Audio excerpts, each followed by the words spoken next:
જે રીતે ચેતરભાઈ અને એમના પરિવાર અને આદિવાસી સમાજના ખેડૂતો ઉપર ખોટી રીતે કેસ કરીને એને તુરંત સજા અપનાવવામાં જ્યારે ભાજપે એટલો મોટો રસ લીધો હતો, ત્યારે આજે સત્યનો વિજય થયો છે.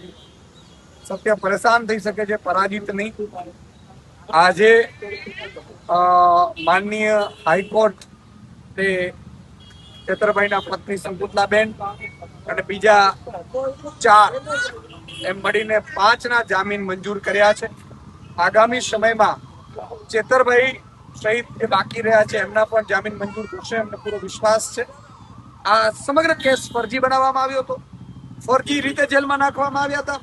ચેતરભાઈ ડરી જાય, ચેતરભાઈ આદિવાસી સમાજનો અવાજ ન બને, અવાજ જાગૃત ન કરે આદિવાસી સમાજને, અને જળ જંગલ જમીનના મુદ્દા ન ઉઠાવે ને ત્યાં મોટી કંપનીઓ આવી શકે એ માટેનો ભાજપનો ષડયંત્ર હતું.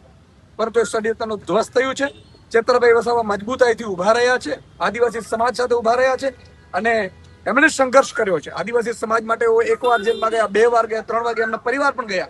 આજે સંકુતલાબેન અને આખો જે બહેનો છે એ આજે જેલમાંથી છૂટી છે. તો હું અને માનનીય ગુલાબસિંહજી, વર્ષાબેન, નિરંજનભાઈ, દયારામભાઈ સહિતની આખી ટીમ અમારી એમને આજે લેવા માટે જેલમાં આવ્યા છીએ. અને અમે વિશ્વાસ અપાવીએ છીએ આદિવાસી સમાજને કે તમારો અવાજ ગૂંજતો રહેશે. ચેતરભાઈ વસાવા ટૂંક સમયમાં જેલથી બહાર આવી જશે અને આદિવાસી સમાજ માટે બમણા જોરથી ચેતરભાઈ વસાવા લડશે. અને ભાજપને પણ કહેવા માંગુ છું કે હવે વારંવાર ચેતરભાઈને જેલમાં નાખીને તમે જે ષડયંત્રો કરો છો એનાથી તમને જ નુકસાન થાય છે. ત્યારે અંબાજીથી ઉમરગામ સુધી આદિવાસી સમાજના યુવાનોમાં રોષ છે. મહેરબાની કરીને હવે ચેતરભાઈ વસાવા ઉપર ખોટી FIR કરવાનું અથવા તો એને જેલમાં નાખવાના ષડયંત્રો ભૂલી જજો.